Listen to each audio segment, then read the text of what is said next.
Hey, and welcome to blog number 3. I am in my office, as you can see, and I was meant to do this from the airport or somewhere, but I couldn't find a place where I didn't look like a dick. I've been up since 5:30 because I had to fly to Sydney to do a talk, and as soon as I finished the talk, I had to run from the presentation to the taxi and then go to Triple M to do an interview with Stuart McGill and Gus something, who does that international cricket show, and some football player, and I can't remember the names, and I'm bloody half asleep.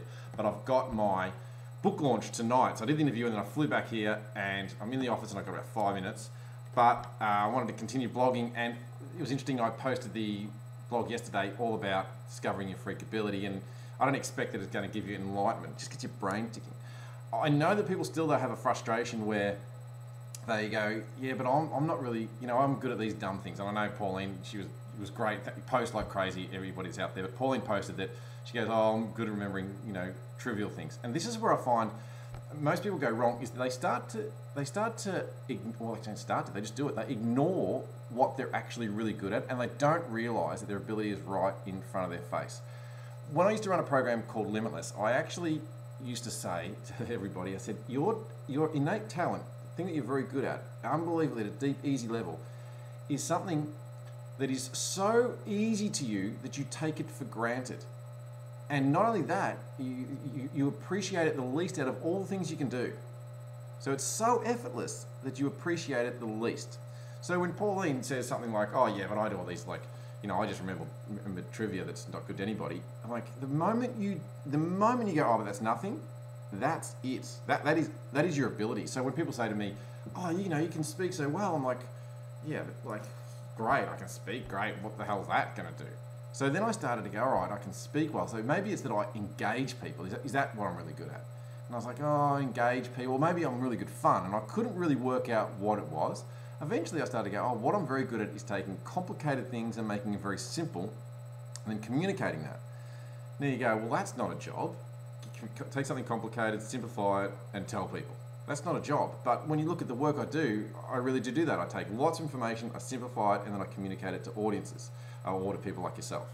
So the ingredients aren't exciting or dynamic. They're just typical, they're tiny little ingredients that don't really show you anything fancy. It's until you put them in just the right space. So when I said with a blog back to Pauline, it's like, if she's really good at remembering little detailed things, then there'll be an environment where that is very, very useful. Now, whether that be in an environment where you're collecting things, or you're in journalism, or you're sitting at some desk where there's lots of stuff coming in, and a PA people think a PA or a secretary is not a high-profile job. PAs run companies. They run them. They're so important, and they need to know all these little things. They need to get things right. So I know none of those might sound exciting necessarily, but as soon as somebody has a skill set, innate skill set, and they're in exactly the right job, things go awesome. I wanted to read to you a little bit out of Lance Armstrong's book, just to give you an indication about how he evolved. And it's a good little bit. Lance Armstrong is a cyclist, won 7 Tours de France, and he also overcame cancer, and he's got those Live Strong bands that you would have seen around if you're not into sport. Listen to this. In Plano, I don't know what the town's called, Plano, Texas, if you weren't a footballer, if you weren't a football player, you didn't exist.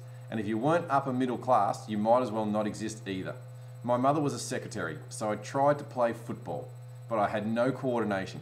When it came to anything involved moving from side to side, or hand-eye coordination, when it came to anything involving a ball, in fact, I was no good. See, this is standard for anybody that discovers a talent. They've got an area where they completely do not fit in at all. There's my phone. Sorry, you're going to have to wait a little bit. Then, it says, I was determined to find something I could succeed at.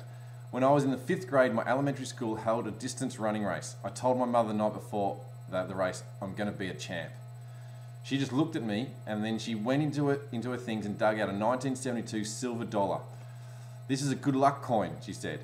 Now remember, all you have to do is beat that clock. And I won the race. A few months later, I joined a local swimming club.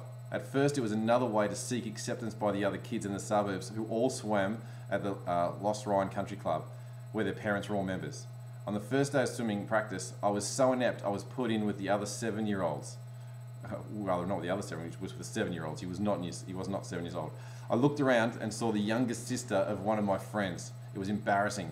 I went from not being any good at football to not being good at swimming either.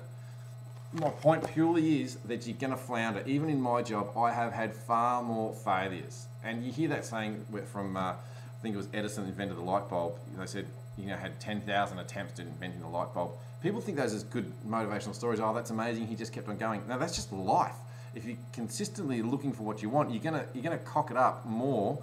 You're gonna cock it up more than you can succeed. You kind of got to think about it like you're driving down a road with a blindfold on, and life will put barriers either side where you'll bump into them. But every time you bump into them, you get annoyed because you scratched your car or you panic. But eventually, you just find the right path. And it just takes a little while.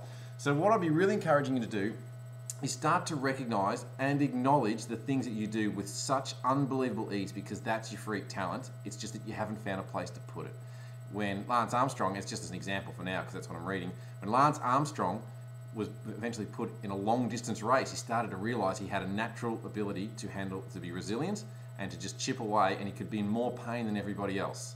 So he's like, oh, suddenly these long distance races work for him, thus 7 Tour de France's. He didn't discover that on a bike at first, he discovered it in running first.